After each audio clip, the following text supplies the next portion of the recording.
Good morning to James Bond Radio. This is 30 Days of Spectre, podcast number 24 on this Tuesday morning.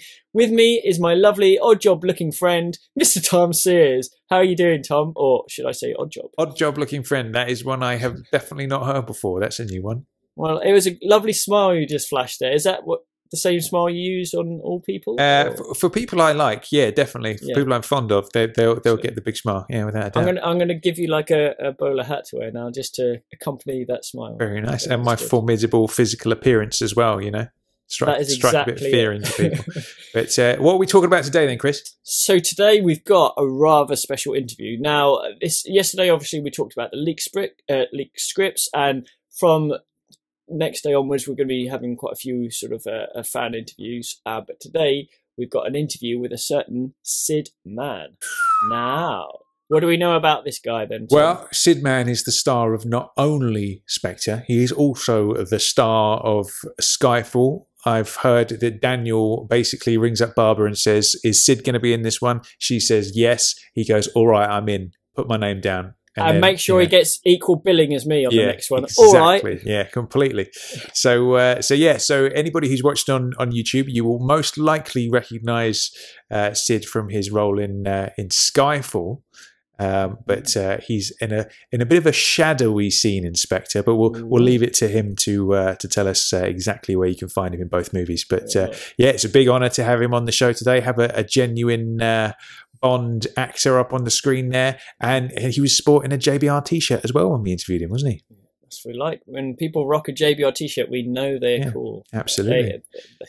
They're down with it. They are indeed. So before we turn things over to Sid, make sure you come and join us on the Facebook and the Twitter and all that kind of stuff. Just put James Bond Radio into the search box on Facebook. You can follow us at James Bond on Twitter. Come and subscribe to our YouTube channel.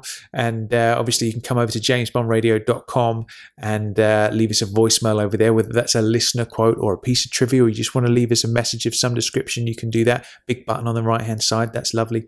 And also join in the conversation in the comments area on the website too, because there's some good conversation to be had over there.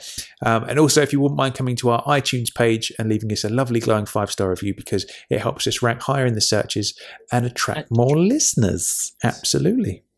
It does indeed. And also, we've obviously got the 90-second interviews, which we're still running. So anyone that hasn't sort of left their 90-second review of Spectre, if you go to the website, click leave a voicemail. And it is hard. It's going to be difficult, but we want you to get whatever your thoughts are about Spectre, anything that you loved, liked, or didn't like, just get it down. 90 seconds. That's all you've got, and then we're going to paste them all together and have a massive, basically JBR Spectre review. Absolutely, cool. A listener takeover, if you will. Indeed. So yes, absolutely. So obviously you get limited to 90 seconds. So make sure you keep it nice and concise. Otherwise you'll get cut off. But there we go. So yeah, there was something I just wanted to bring up about your idea about the trilogy, potential Blofeld trilogy we mentioned the other day. It was kind of I was thinking about this, and obviously we've had Skyfall, we've had Spectre. And you think potentially 25, but maybe more likely 26 could be Shatterhand. What do you think to round off the quadruple one-word S titles? Shame Lady as 25, and that could almost be Irma Bunt, or Irma is the Shame Lady. Oh my goodness me. He's only gone and done it. Yeah. What do you think? So then we've got Skyfall, Spectre, Shame Lady, Shatterhand. I think that's awesome. Dude, actually, you've tapped into something there. Yeah, because obviously the Shame Lady is a term that features in the Fleming writings, doesn't it? I think it's a tree, isn't it? A Shame Lady. It is. Yeah. And it was also a potential name for Goldeneye, his house, before he chose Goldeneye. Right, there you go. So there's definitely... Oh, mate, I would be well on board for that, yeah. I prefer Shatterhand as a title because it's really evocative, that one. Shame Lady, I imagine if they announced that, a lot of people would be like, Shame Lady, that's a bit weird. But unless you know what you're talking about at the end of the day, it wouldn't mean much to you. But man, that referring to Irma Bunt would be a touch, man. Yeah, that's a good one. Property of a Shame Lady. Yeah, absolutely. Yeah. So it'll be interesting to see if that comes out. There was one other quick thought I had. Remember when we were talking about potential pre-titles for Bond 25, and we had that idea about the whole breakout, maybe Hinks picking up the three guys and killing them, and Blofeld stepping off his wheelchair and walking out. Do you think it'd be too much if they got out of the facility and then we see that they're either on an island or by the sea or you know, by a big sort of body of water, and basically it's calm water and suddenly it bubbles, and then out of the water comes basically a 2-man sub, but not that looks comical like the Bartha sub, but looks, you know, like proper rad. Hey, I don't think the Bartho sub looks comical at all. I would love a Bartho sub. I think the only comical thing about the Bartho sub is the name Bartho sub. Yeah, no, that's true. What if it was like this dark, you know, obviously if this is at night, and it almost, as it comes out of the water, it stays black, obviously it's dark, and then a little hatch opens, not with a Union Jack underneath, but the little hatch, and then it's a 2-man thing. Yes, with the octopus in, they both get in, and the hatch goes down, and then it goes away. Do you think that's too much? Or do you know what? No, because that is I would love that. The realms of reality. Like there's that. Have you seen that meme of Vladimir Putin where he's in that little weird domey submarine, and the actual meme says, "Not sure if it's Vladimir Putin or Bond villain," and there he is, like at the controls, like submerging into the water.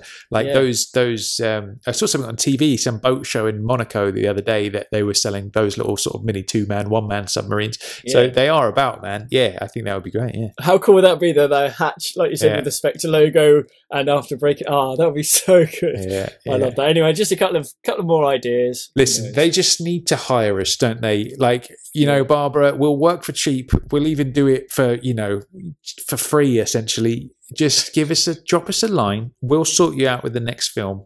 You know, Chris has got some writing skills. He can do the dialogue and stuff. I'll just bark out some ideas and we'll make it happen. Let's do it. Yeah, save you a few quid. Lovely. All right, good stuff. So let's go on to today's special guest, Mr. Sid Man.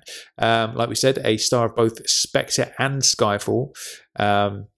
And then hopefully Bond 25 as well, moving on into the future. But yeah, so let's turn it over to Sid and hear what he's got in store for us. Good morning and welcome to 24 of 30 Days of Spectre, and with us today is none other than Sid Man, who is the star of both Spectre and Skyfall. How are you doing, Sid? You okay? Not too bad. Yourself? Excellent stuff. Pleasure to have you on board.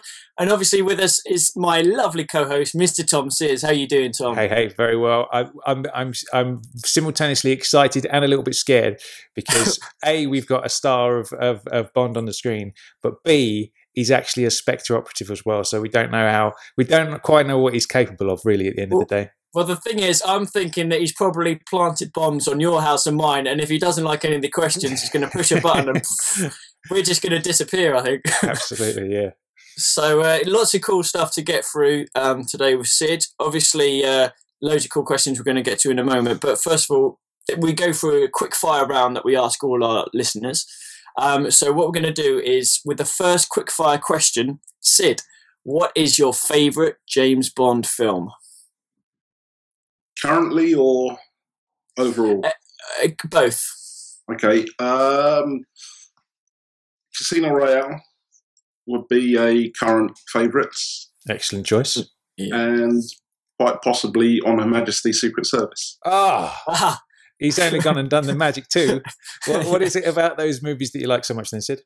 Casino was just it was the reboot of Bond, so it just grounded everything, took away all the gadgets, and just made him a secret spy again, to be fair. And On Her Majesty's, it just showed a human side of Bond.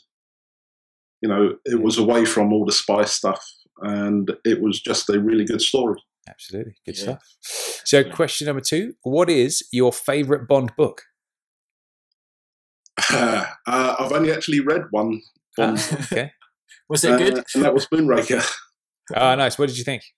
It was a very, very long time ago, and it was okay. It wasn't quite like the film. But it was a good read. I need to revisit it because it was also the first Bond movie I ever saw. Okay, interesting. Okay, that's a good one. So here's an interesting one then, Sid. Some people, we allow 2 answers for this, but what would you say, or who would you say, rather, is your favourite James Bond girl?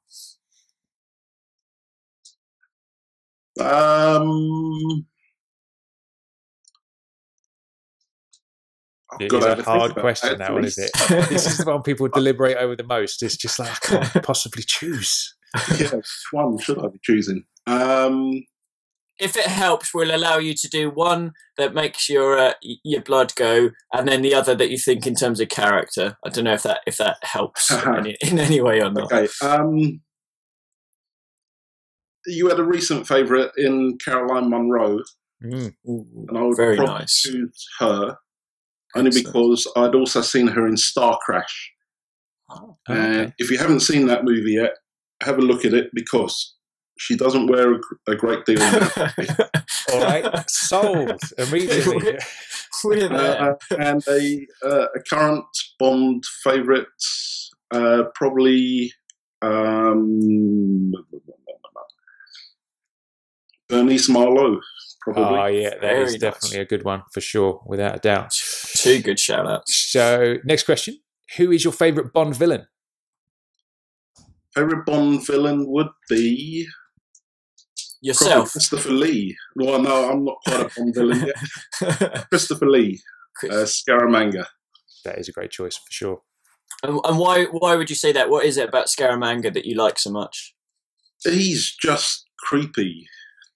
He's got that very cool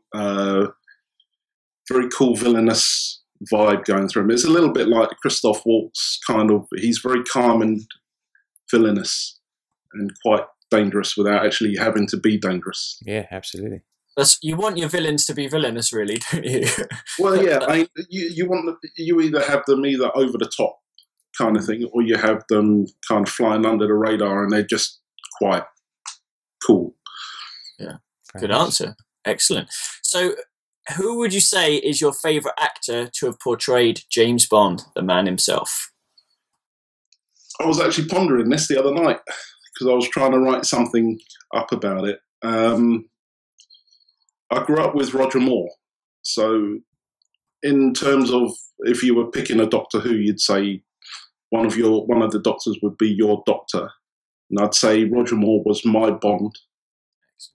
But it also matches with Daniel Craig because he's technically my Bond as well. Yeah, he is indeed. Like it. So, there are the two. Excellent. Good Cool. choice. And what would you say, next question is, if you can possibly narrow it down, what is your favourite Bond scene across the whole series? I know that's a very tough question, but if any spring to mind. Favourite Bond scene? I liked the car chase in Goldfinger. Yeah, that's a good one.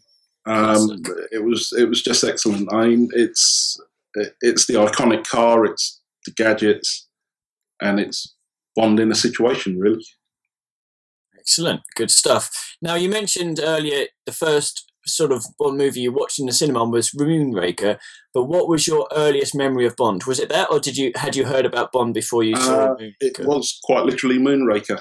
I wasn't really allowed to watch the Bond movies until that point, so I had a lot of catching up to do after that. And what was the experience like? What do you remember from actually seeing it in the cinema? What sort of effect did it have on you? It was just after Star Wars, so really it was all laser guns and people in space and space shuttles and a big guy with metal teeth. So what would you say, because a lot of people would say Star Wars is like a turnkey moment for them, that that can breed a super fan from that. So what was it about Moonraker that made the Bond thing happen for you and not Star Wars? Well, I'm a big Star Wars fan, but I mean, with Bond it was just a case of him fighting the impossible almost. I mean, you've got a guy with metal teeth and he's 6 foot, 7'2" or something like that. And it's just keeping cool under that situation. Damn and right. eyebrow as well. Hey, there it is.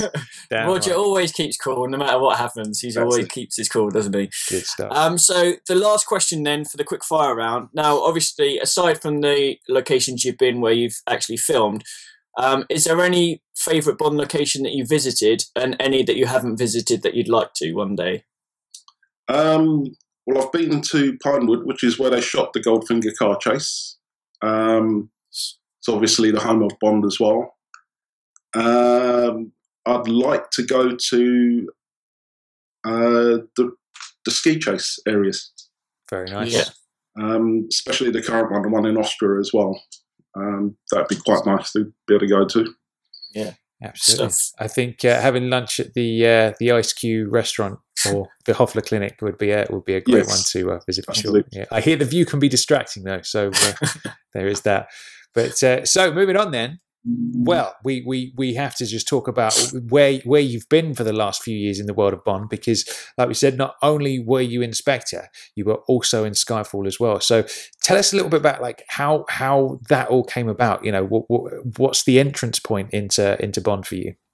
Well, it was 2011, I think, when they were starting to look out for people. I'd just come off doing a Keanu Reeves movie, and had heard that they were doing a Bond movie in London, so I just kind of lobbied the agency at the time. I just sent them email after email, just begging to get onto the movie, basically. Nice. And what had happened was they cast me for one bit. I then heard about a casino scene, so I started lobbying them again. And I think they just gave up and just said, all right, join in. Dude, Chris, man, we need to get that email address, don't we, for the next time. Yeah, persistence is the key. And it just went on from there. But I had originally wanted to go in as a gambler. And when I turned up and they said, there you go, you're going to be fitted out. And they put me down as a casino employee, which kind of upset me a bit. But you know, it went on from there to bigger things. Very nice. So I suppose for our listeners' benefit, because obviously we'll have people who are listening and not seeing the visuals and won't know, sort of perhaps recognise you just by your voice, is explain to our listeners then, who were you in Skyfall? I was the floating dragon assistant floor manager. Very nice. So otherwise known as the dude with the briefcase. The dude with the briefcase, in other words. Yeah. So how did it come about from you, first of all, being accepted to be sort of a background extra, to suddenly being promoted to, you know, this sort of position? Daniel Craig, man, that must have been awesome. But how did that sort of transition happen? Right, so what had happened is they shot the scene over 2 floors of the building. So they built this massive casino. And I was part of the group upstairs. And just one day they just started looking around for people because they'd shot the original briefcase scene already. And as it turned out, the guy who originally held the briefcase, which was the short bald guy next to me, he had shot it, and they didn't like the fact that he had to hold the briefcase, then talk to Bond, and then give him a load of chips to carry on with. So they wanted someone to try and contrast against him. And they basically went around looking for people who had the casino uniforms on. And I just happened to be the biggest, probably meanest looking guy there at the time. Did you put on a mean face when they were walking around? No, I think at that point I was pretty shit scared. Because they'd just come around and put pads on our shoes to actually stop us from making too much noise. And because the whole structure was wooden, it didn't matter what you did, it just creaked all over the place. And I thought they would come around and tell me just to shut up, stop moving. And instead they said, no, you've got to come down as quickly as you can. Someone needs to see you. So that was it. I thought I was off the film at that point. So who was the person that wanted to see you at that particular point? Well, it was all the, we have crowd ADs who look after all the background people. And, you know, when you get called by one of them, you kind of jump a bit. And then when you get called by all 4 of them, you think, well, there's got to be something really massive going on here. And then they stuck me in front of the first AD, who was actually calling the shots on the ground floor. He goes, right, hold on here a moment, you know, you'll do. And at that point, Sam Mendes comes walking out with a briefcase in his hands and just says, can you do what I just did? So it was just a case of, well, I think so. Because he's sure I can get someone else to do it.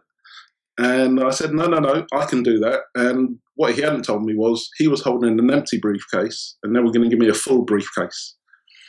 So they had a briefcase with a big block of plastic in it to make it look heavy, and just said, right, hold this and present it to Bond and look him in the eye.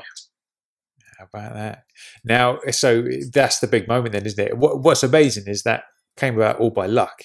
So what was it like actually standing there and there's James Bond walking up to you? It's because he's in character, so it's not even Daniel Craig at this point. He's in character, so he is James Bond for all intents and purposes. What was it like interacting? Because I imagine as somebody who works on a film like that, you think to yourself, oh, it'll be, you know, you don't particularly know what scene you're going to be in or whatever, or what you're going to do.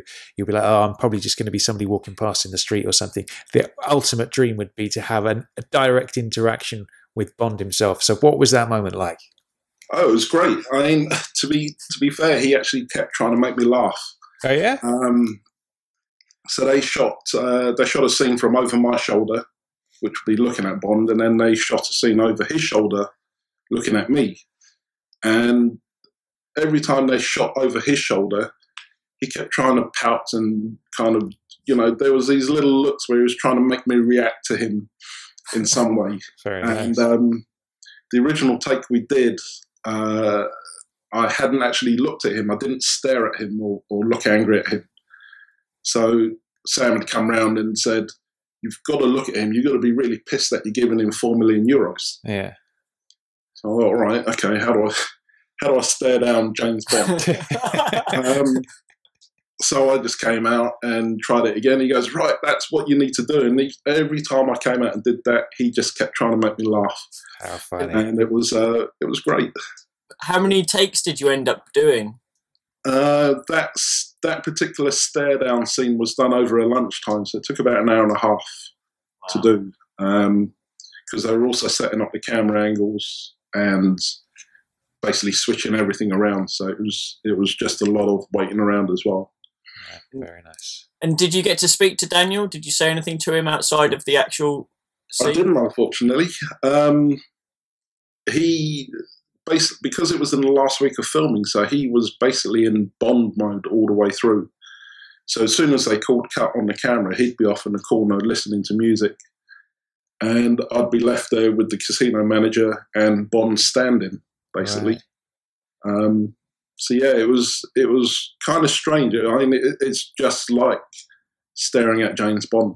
How crazy! Well, so you say he was off in the corner listening to music. What was that all about then? Is that just something he does to sort of like get into the mood of playing Bond, I suppose? Or yeah, I think it's just so he doesn't have to come out of character. He just goes off and gets himself really psyched up for the next bit. Yeah, interesting. That's good, isn't it? So yeah, that's just unbelievable. That's so cool. So did you sort of take one of the poker chips as a souvenir? Did you sneak one down your trouser pocket? Or I do have a couple of poker chips. yes, nice one. It's the amount of stuff that went missing through other hands is quite incredible on that set. Really? Sure. Wow. You would expect nothing less from an agent of Spectre, would you, Chris, at the end of the day? Yeah, definitely. At that point, I wasn't an agent of Spectre. Well, cool. To be fair, though, Sid, you did a bang-up job. I think if Tom or I were asked to do the same, we just would have quivered like jelly and just wouldn't know what to do. I'd have just started crying. That would have been mine. Just teary-eyed. It was quite funny. I mean, it was... you just really don't expect to be part of it. I mean, you know, being on the set and you're quite happy to have been involved in it. Yeah. And then suddenly you get this moment where you're actually part of it. Yeah. And that's what is impressive. Do you? Because what I always say is the sort of Rory said this as we were sitting down to watch Spectre. He was like, "This is a moment where we're going to watch a film for the first time that we're going to watch for the rest of our lives and obsess over, and probably watch it, you know, in the hundreds of times in total over the course of our lives." And what a huge thing a Bond film is. Do you feel like when you're in it like that? Do you feel this sense of like, holy shit, I'm in a Bond film? Is it like, do you get the magnitude of it, or does it just feel like another day at work? I think at the time I shot it, it was another job. I knew the importance of it because it's Bond, you know, it's that kind of thing. But it wasn't until after the movie came out, when people I'd never even met before had started coming up to me saying, "We've seen you in Bond," you know. And it was the same at work. It was people I'd never seen at work, never spoken to at work, and they're coming up to me at lunchtime or in the corridors or everything like that. "We've seen you in the movie. You know, we want you. You know, we'd love to come and see you again." It's really weird. I can imagine. So, it still feels weird now. So on that day, after or over that lunchtime, so you went from sort of a normal extra, you're called up, you did this scene with Daniel Craig, Sam Mendes sort of gave you a bit of advice. After you'd finished wrapping that scene and you went back down with the other extras, were they all like, "Oh my," you know, were you like, was everyone after you sort of thing, talking to you and stuff like that? It still has an effect now, with certain people. It's almost like you're already raised to another level. You're not quite the bog standard extra anymore, but you're also, you know, you're up there somewhere, and it's always something that people remember you for. Even with the costume guys who did Spectre this time around, you know, a lot of them still remember me from last time. Oh, that's good. That's very nice. So I suppose then the natural question is: so you come onto Skyfall, you do a bang up job, and then how come they asked you back? Was it did they call you, or was it you being a relentless lobbyer again and making it happen? How did that turn out? This time round, no. It was the person who looked after the projects basically had started up her own agency. And she just sent an availability email out and said, "Is anyone available?" So I just said yes. Let me check my diary. Well, yes. To be honest, I think the only things that would make me clear my diary would be Bond or Star Wars. And since Bond came around first, everything was cleared, and I just said, "Okay, I'll do it," and I don't care what it is. Very nice. So then, again, for the benefit of our listeners, explain where you show up in Spectre this time. Where can we find you? So I'm at the Spectre Meeting in Rome. No way! Do you know what? That is the moment in the trailer, in the very first teaser that came out, where I went totally apeshit, because that was everything I ever dreamed the Spectre meeting room would look like. Do you know what I mean? The big table, everybody, well, obviously Blofeld in shadow, but there's that whole sort of like Illuminati secret society vibe, and you're in that scene, dude. So whereabouts on the table are you sitting? Where in relation to Blofeld? So when you see the scene for the first time, it's when Bond's on the balcony looking over the table. So at that point on screen, I'm in the top right-hand corner. I'm actually one of the three Chinese guys who sits closest to Guerrero. Okay, yeah. Yeah. And then when the scene switches and Hinks walks out, so I'm on Hinks's left shoulder at that point. Okay, I see what you're saying. Yeah, totally. There's so many amazing things about this. Pretty much that Spectre meeting was one of the best scenes in the whole film. Yeah. I think it was amazing. Like just...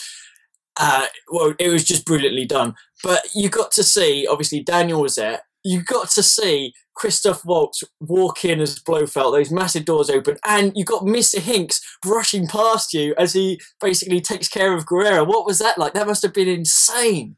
It was pretty intense. I mean, when Christoph came on set, you could actually feel the tension on set just raise itself to a whole new level.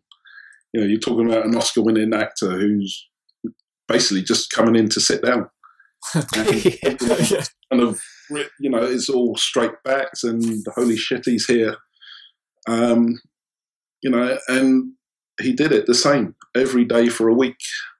The whole scene just evolved itself over a week. Wow. So I suppose in a sense for you that's quite an easy job, because you just have to literally sit down and just watch everything unfold. So were you given any sort of specific instructions? You know, you got to look a bit like this during this section, or were you just like left to your own devices a little bit? there was a little bit of direction. It was more to do with when Christoph talks, everyone looks down his end of the table. When Mr. Hinks walks out, you kind of look over to him and watch him walk out. And then when he does his bit, you're supposed to kind of look shocked and a little bit disgusted. Although my boss, who actually went to watch Spectre afterwards, said I kind of did a really good impression of Squirrel.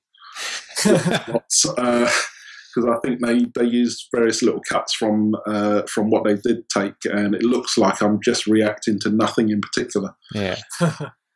But I mean, that scene though was so good. So how big was Mr. Hinks when he came in? Did he look intimidating, or did you feel involved in the scene, or because of all the cameras around, were you sort of, was it you couldn't quite put yourself in the scene? What was it? Well, they were when they shot it. It was shot in primarily with single cameras. So they'd shoot from one end of the table to the other, and then they'd switch the camera around and shoot from the other end upwards. And then they'd shoot a camera up and down each side of the table. But Mr. Hinks is as wide as he is tall. And when he walks out for the first time, he's just massive. And when you're sat down, you're kind of looking up at him. It is like looking at Jaws. I can imagine. It's that kind of thing. And because he's so well built as well, he's just like, he's all over the place. And but he's a nice guy. You got to spend much time with him? Did you chat to Mr. Batista? No, I didn't get a chance really to say hello to him. I missed a chance at the Avengers premiere as well, where he actually turned up. Oh, nice. And every time I just kept trying, I kept thinking to myself, I've got to go and speak to him to see whether he remembers me or not. And every time I got in the way, some security guard got in the way and just said, no, keep moving on, don't stop. Yeah. So, yeah, I missed my chance to really get a chat with him. That's a shame. So I've got two questions for you now, Sid. Number one, did you get a Spectre ring? I didn't. Only the guys who are actually closest to the table got a ring. Although I did ask the guy whether I could have one, and he politely said no. That's a shame. It's worth an ask, though. Yeah. It was worth an ask. I don't think they had a ring big enough for me, to be fair. So question number two is, what I'm sure you made this up in your head at least at some point. I always say Lois Maxwell created this whole background of Moneypenny and Bond and what their relationship would have been. So I imagine everybody on set will do a similar thing for their characters. What Spectre number would you say you were? 99.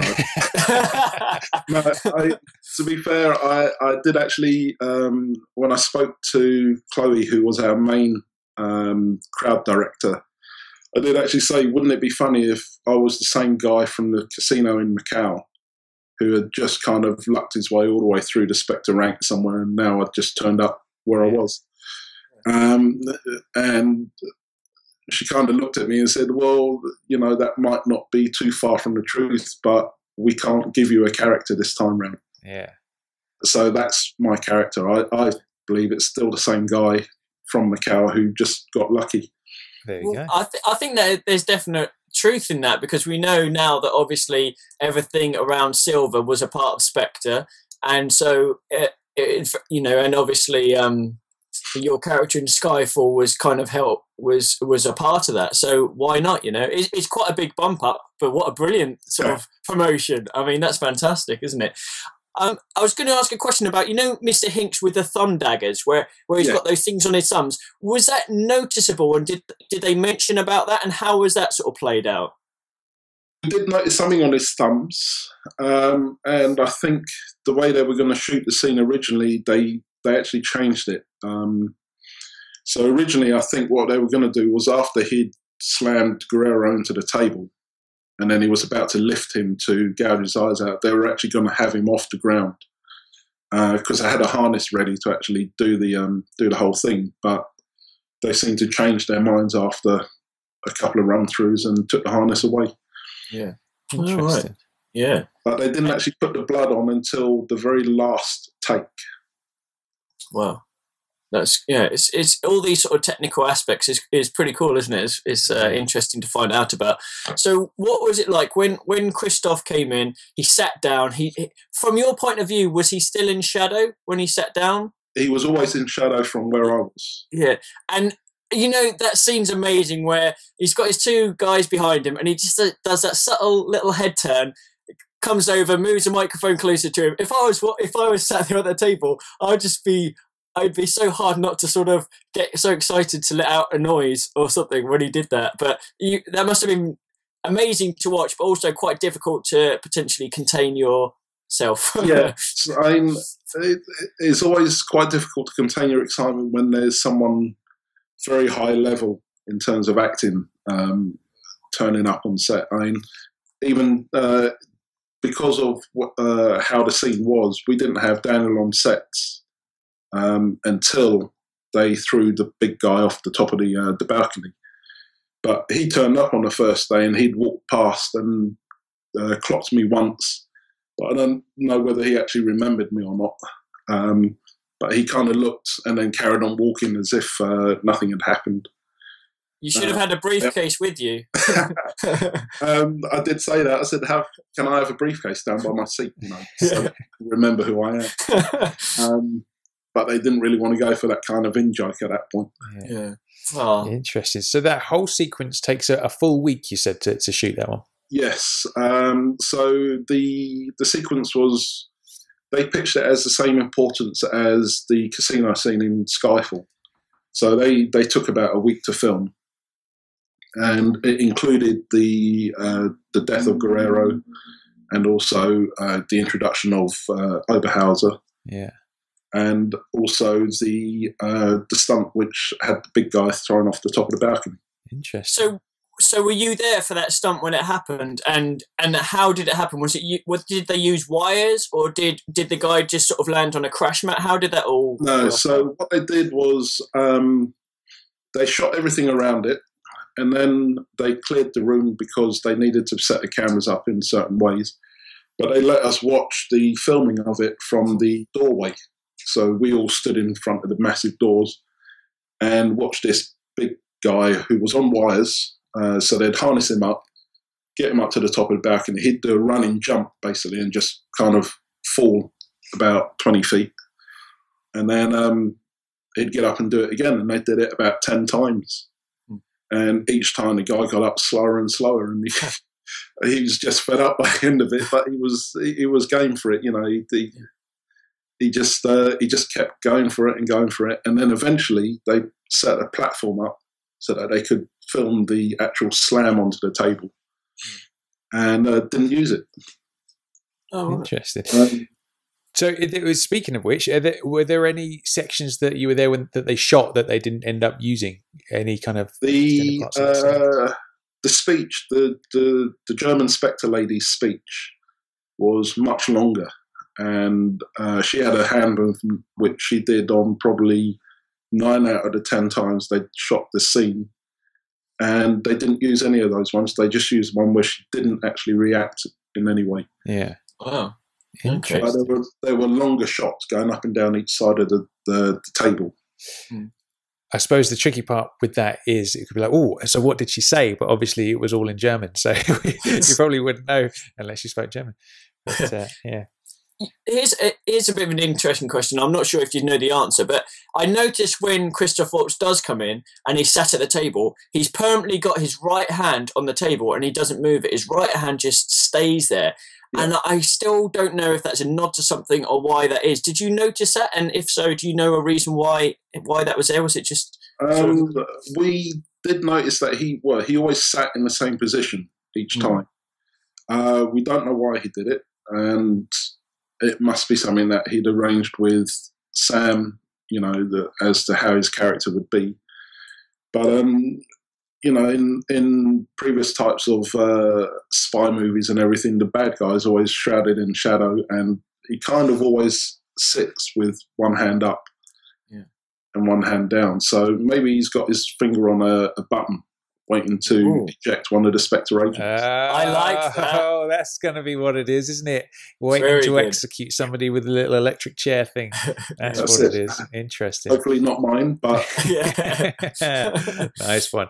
So where was that shot then? Because obviously the exterior was Blenheim Palace. Was that huge room, was that built on a set? Was that somewhere else? No, that was built at Pinewoods, just across from where they actually built the Macau casino as well. Oh, nice. Wow. So it was, it's very nice. It was all decked out. It wasn't marble, unfortunately, but it was made to look marble on the final scene. But yeah, it was good. It's 2 floors. You could actually walk upstairs, and they had a breakaway window where Bond actually jumps out, and then that's where they get to the exterior of Blenheim Palace. Got you. Because, like, in that scene, the thing that I love about that scene as well, if you compare it like to the Thunderball Spectre meeting, you've got like 10, 12, maybe 15, 16 people. But in this one, you've got at least maybe 40 or 50 Spectre sort of members. Like, obviously the people are around the table, but you've also got a lot of people standing sort of on the balcony and also behind windows and doors sort of around the lower floor. And obviously, I'm assuming a lot of those were extras, and the chance to go from someone that's behind like a shadowed window that you hardly see to someone that's actually sitting on the table itself must be like, that's so cool. That's so good. Yes, the seat caused a lot of jealousy throughout. I can imagine. But what we'd do, because we had unlike the other Spectre scenes, we had a lot of female Spectre operatives in our scenes who would all be wearing power suits and stupidly high heels. So every time we called cut on the scene, guys around the table would be up and walking around because we'd be sat for 2 hours. And then the girls who'd been sat or stood in their high heels for 2 hours would be immediately in our seats trying to... So it was, you get 10 minutes where you could walk around and get some blood back in the legs. Yeah. And the girls would actually be trying to release the blood from the legs. Interesting. So here's the $1 million question then. Being on set for Spectre, did you pick up any tidbits, rumours for Bond 25? Not at all. If there were any going for Bond 25, they'd kept them at a very, very high level. Interesting. We did have the obligatory set visit from Barbara Broccoli. Nice. And that was actually on Valentine's Day. Oh. So we shot on Valentine's Day as well this year. So, it's if she's got ideas, she's probably had some when she sat down watching everyone around the table. Yeah. Interesting. And what was she like? Did she come across well? Yeah, I'd seen her the first time when we did the very first night shoot on Skyfall, and she turned up and she was a real trooper like everyone else. Turned up at 3:30 in the morning and stayed around until everyone had gone. And she did the same again on Spectre, where she turned up on a day which no one really wanted to work on. Yeah. But they had this little cordoned off section for her and the rest of her family, and it was just all there. How about that? So prior to the scene then, Sid, were you given a script of either that scene or the whole film or anything like that, or was it just a call sheet? As a background artist, you don't actually get anything. You just get told what's going to happen on the day. But the guy who is like my super boss, who was the guy who got the ring and everything, he actually had the script for just that speech. It was just that section of the film, which ran to about 3 pages. Very nice. I wonder if he's still got his ring. Yeah, I was going to say... Sorry, go on. They were very, very careful to take their rings back at the end of each day's filming. I was going to say, if there were some souvenirs brought out from Skyfall, did you manage to pull for any souvenirs from Spectre? Not from Spectre, unfortunately. That's a shame. If there was a casino scene in Spectre, maybe we might have got something. Very nice, cool stuff. So, can we expect to see you in the next instalment? Are we going to see some more Sid Man in Bond 25? If they choose to have it, then I'll be there. I don't mind. I'm quite happy to turn up again.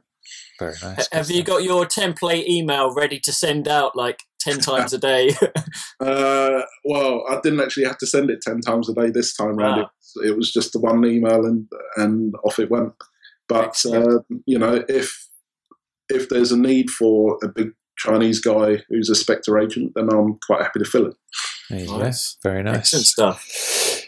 Cool. So basically, then, what we want to hear now then is your thoughts of Spectre itself. Obviously, you're going to be a little bit on the biased side, being in the film itself. But what did you think of the finished product? Were you a big fan of it? Did you think it was all right, or not so much? I enjoyed it. There were moments where I thought maybe it went on possibly a little bit too long, but I think overall it was a very good movie. Although not the same as the previous three that followed it. Yeah. Interesting. It just I think it's where it divides opinion, isn't it? It's a movie that you'll either love it because of what it is, or you don't like it because it's not the same as it was previously. Yeah. It's one of those things, isn't it? You can't possibly please everybody, and there's always going to be that split opinion completely. We found that on the obviously with the JBR on the Facebook page and Twitter page. It's a real dividing film, this one. So what was the first viewing experience you had? Were there any sort of crew screening or anything like that, or was it in no, cinema? I was actually lucky enough to get to the press screening, which was actually before the cast and crew screening. Wow. So I saw it on the Wednesday before it came out. I remember seeing, I think it was either Twitter or Facebook, you sent a pic. We have to say for the people that are only listening and not watching that Sid is sporting a very fetching T-shirt today, isn't he, Chris? He's only rocking the JBR T-shirt. And I saw you tweeted a photo of you in line for the press screening wearing the JBR T-shirt. That was it, yeah. I had to do that. That was, it had to be done. Very nice. And I did get a couple of looks from other people in the queue, either wondering what I was doing there or, what JBR was. Yeah, excellent. So I wonder, hopefully next time around, when Daniel goes off into the corner with his headphones on, he'll be listening to JBR next time instead of listening to music. That would be nice. Cool stuff. So what would you say then is your favourite part of the film? I think I can probably guess what the answer to this is, but what are your thoughts? I won't say it's the Spectre Meeting scene because that would be too much to actually say. But I liked the pre-title sequence. I thought that was probably one of the best so far. And I liked the car chase, despite the fact that Rome was strangely not populated. It was more of a dance around the centre of Rome kind of thing. So if you looked at it as a dance, it kind of works. And the interaction with Q and Bond, I just like the whole. They've got good chemistry, haven't they? Those two, they really do. Yeah. So it just all seemed to work quite well this time round. The bits that you expected to be classic Bond, as such, if you were looking at it from a Roger Moore point of view, he always had the interaction with Q and Moneypenny and everyone else. So. Yeah, in that respect, it works quite well. Is there anything in the film then, Sid, that you'd potentially change at all? Is there anything that you think could be improved or any area like that? I probably wouldn't have had 3 train scenes showing it going through the desert. I show it once and it's you only need to show it once or twice. You don't need to show it 3 times because it's a desert. You're only going to have a train going through a whole pile of sand otherwise. Yeah. But maybe the disclosure of Blofeld might have been better off somewhere else. So do you think what do you think about that whole sort of brotherly connection story angle they went with? Are you a fan of that or not so much? I don't mind it. Unfortunately, Austin Powers has kind of wrecked the Bond timeline a little bit with what he's done. Yeah. But possibly if they'd kept the Blofeld bit until near the end, it might have worked out quite well. That's what we were saying the other day, wasn't it, Chris? Having the reveal when they're in the basement of MI6 with the bulletproof glass between them, if that had been the moment when... Because then that's the reveal of the scar as well. That's almost like the becoming Blofeld moment, isn't it? I feel like that's probably where it should have gone. In the Oberhaus bit, anyway, it was mentioned in Octopussy as well, wasn't it? Where there was a ski instructor who looked after Bond or something. Yeah, that's right. Yeah. So there is that link already. Just maybe things could have been slightly jiggled around. Very nice, cool stuff. Excellent. So, as a man who's appeared in both movies, how would you say Spectre compares to Skyfall? They're almost two different animals. I'd say that Skyfall was the end of his kind of angry period, and Spectre's the beginning of his classic period. Yeah, because he feels more like a Bond should feel now. Yeah, he's got the lines, he's got the looks, he's got everything working for him. The funny thing about that as well, isn't it, is they are so different, those two films, yet they're made by more or less the same team. It's obviously Sam Mendes, a few different people in there, but it's, you would have thought you bring Mendes back, you would have a similar sort of experience, but they are so different, aren't they, when you compare the two? Yeah, it's like being a flip side of the same coin. Yeah, absolutely. You've got the scarred area, and now you've got the smooth side. Yeah. So do you think we'll get more of the classic style Bond for Bond 25? I think you'll get something very similar along those lines. It depends on how they resolve the ending of this movie. Yeah. And it depends on which path you're kind of going down as to whether you believe he's retired or quit or gone on holiday or whatever like that. Yeah. It could be interesting. Certainly will. And how would you sort of put Spectre within the scheme of all the Daniel films? It'd be up there near the top. I mean, it's a step in a different direction for how they kicked it off in the first place. So you kind of need to see another one to possibly place it more correctly, because it's completely different in tone to the other three.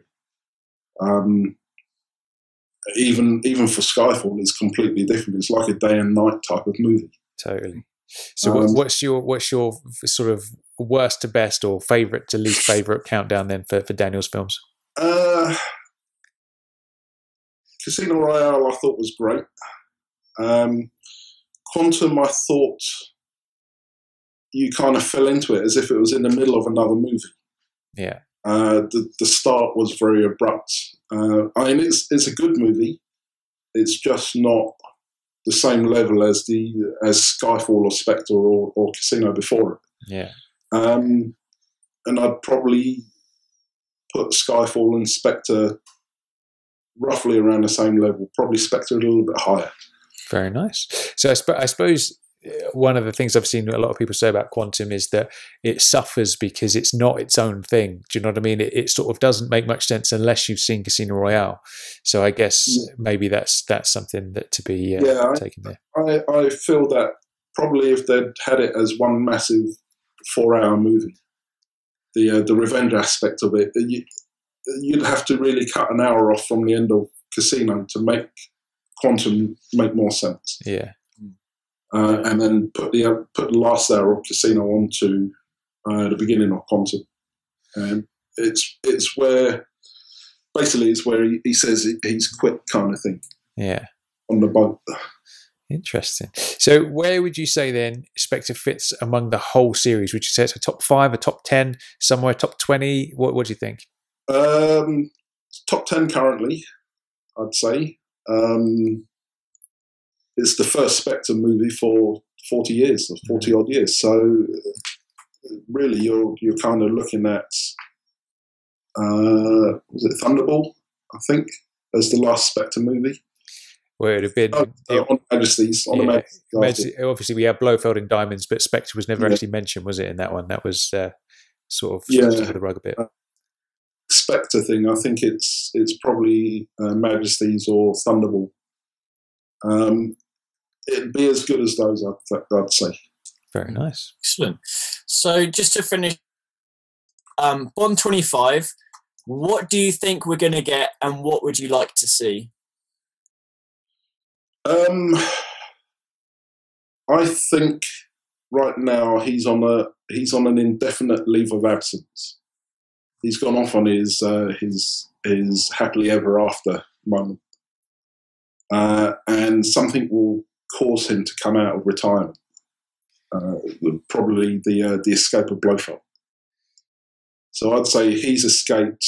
They can't track him, and Bond is the only one who's got a good enough idea of what he is, and they come back to him. And he'll probably refuse at first, and if Madeline's still with him, then something will happen to her, which kind of freaks him, sends him over the edge again. Interesting, yeah, because I think that's where most people are thinking is we're going to get like a sort of a Daniels sort of Majesty's kind of storyline.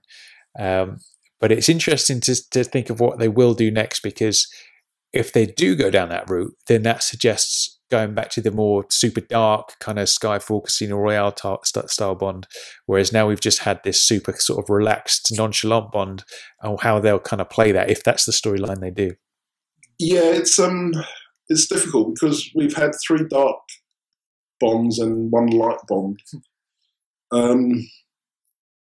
Daniel's more suited for a kind of dark Bond, I think. He's good. He's got the light touch, but he's not as. I don't think he's as comfortable with it as the film makes it out to be. Yeah. Although he seems quite keen to put lots more humour into it, according to interviews. So I think the next one might be a half light, half dark type thing. Interesting. Yeah. That would be quite good if it flips in the middle. So you got the classic for the first half. Suddenly something happens, perhaps to Madeline or whatever, and then flips back to the dark side, so to speak. If you think of it as maybe the Batman trilogy, then he's got to have his Dark Knight Rises moment. Yeah. Because that moment he's kind of settled down and disappeared. Interesting. Yeah, there's a lot to be sort of thought about with the next one. I think I'm reasonably sure that's what we're going to get. We're going to get Blofeld escaping, and there's obviously going to be some storyline with that. Madeline's got to end up dead at some point, I think. But it's really intriguing to think of how they'll play the tone of the movie and how that story is going to play out, and whether it's going to be a return to the super dark, a mixture, like you say, or it's going to stay as the lighter Bond. I feel like it has to go dark, at least to some degree, if they're going to go with that. Yeah. I'd say there has to be a dark moment somewhere anyway. Yeah, definitely. So along with Michael G. Wilson and Greg Wilson, we're now going to be on the lookout for a third cameo in Bond 25 as well. Hopefully, anyway, fingers crossed. Hopefully so, yes. If they let me back, I'll be quite happy to go back. Good stuff. Excellent. Well, thanks for coming on the show, Sid. It was a lot of fun. I feel like I've learned a lot. I feel like I was there as well. And kudos for you for getting a JBR t-shirt as well. Absolutely. Yeah. Thank you very much for having me on. Cool. It's great stuff, Sid, and cheers for letting us hear all about your experiences on Skyfall and Spectre. That's amazing. That is Bond fan sort of territory where you're just living the dream, man. So keep it going. Cheers. Thank you very much. Cool. Cheers, Sid. We'll see you soon. Cheers. Bye. So, what did you think about that? It just imagine being Sid Man. Yeah. Imagine like getting being in as one of the extra. Oh man, we have to try it. Bond 25, 26. We've got to get the emails out, get the phone calls going, try and get our names in the hat to be potential stand-ins. I didn't know it was that easy. I didn't know you just had to send a couple of emails and be like, I'd like to be in Bond 24, please. And they go, all right, come on then. Yeah, I didn't think it was that easy. That's quite incredible, isn't it? Maybe you need like quite you know, Sid Man's got quite a good look to him, hasn't he? Yeah. In terms of like, you can see he has got a James Bond look, whereas you and I don't we would think look, listen. What it probably would be is they wouldn't want us to overshadow Daniel. Do you know what I mean? So you're probably right, what it would probably be. You know, I'd imagine so. They would say these guys, their physiques are far more advanced than Daniel's. So, you know, let's not hire these two, because otherwise, you know, it's going to overshadow things a little bit. But I guess we could be his stand-in or stunt double. You could be his stand-in, I'll be his stunt double. There you go, good stuff. But yeah, that moment when he was talking about handing him the briefcase in Skyfall, is so like, good. You know me, man. When I'm around Bond people, I go all shy and silly, don't I? And to have to like maintain eye contact with him as you hand over that thing must have been such a strange thing to go through. And I love the fact that Danny Boy was trying to make him laugh as well at the same time. Yeah, if that's what Danny Boy gets up to, can you only imagine what it must have been like acting across from Roger, man? That would just be, you just wouldn't be able to do it, would you? No, yeah, no. Good time though. Yeah, nice one. Absolutely. So big thanks go out to Sid for his time giving us the interview today, and good on him for flying the JBR flag at the press screening as well with the old T-shirt on. So yeah, nice thanks for that, dude. Much appreciated. And then hopefully, fingers crossed, he shows up in Bond 25. Can you imagine if we managed to score extra roles in a future Bond film, me and you? It's got to be done. Can you imagine it? We've got to do it. I think that is priority number one. You know, for 2 years' time. Where would you want to be? What sort of setting would you want to be in? I think, like, all right, if we were in Spectre, I think if it hadn't been in Rome, if it had been in London where he did the parachute and you were like the bin man, or I was like the bin man, I think it'd be something like that. I don't know. I mean, if you had a choice, obviously you'd want to be in the Spectre meeting room, I guess, if you were in Spectre. But yeah, I don't know. I think it'll be something where it's quite funny. Us two in the background. So and I don't know. We'll wait and see what they choose. Or a good one would be a barman who serves him a vodka martini, shaken not stirred. That would be a cool one. That would be good. Yeah, that would be good. You got a bit of a good sort of cocktail waiter barman sort of thing going on, I reckon. Maybe. Can you do the old cocktail skills? Are you good at that? Do you know what? I'm really not much of a drinker, so I don't know. Maybe the guitar skills would help out, because I imagine there's a lot of wrist action going on there. You know, so there you go. There's a dirty joke in there somewhere, I think, but I'm not fast enough to get there. But there we go. So good stuff. So basically, for the rest of the 30 Days of Spectre, we're turning it over to the listeners, basically. So every day from now on in, we're going to be chatting to the JBR listeners and getting their thoughts on the whole Spectre experience, what they thought of the film, whether they liked it, whether they didn't. And then obviously we're going to be doing the 90-second review episode as well, where anybody who sends in their voicemail review of Spectre gets included in the episode, and we get like a good cross section of all the different thoughts and opinions of what everybody thinks. So because we've interviewed a fair few people now, we're going to be releasing, I'm not sure if we're going to do it every day, but releasing on a schedule of 2 episodes a day from now on in. So you'll everybody who's been interviewed will get their own little episode coming up for the last week of the month. So it's going to be good. It's going to be good fun. Exciting stuff. Can't wait. Absolutely. So, of course, before we go, make sure you come and join us on all the social media platforms, Facebook, Twitter, jamesbondradio.com, subscribe to us on YouTube and all that kind of stuff. And it would be lovely if you could leave us a lovely glowing 5-star review on iTunes as well, because that really, really does help us. And obviously there's the donation button over on jamesbondradio.com as well.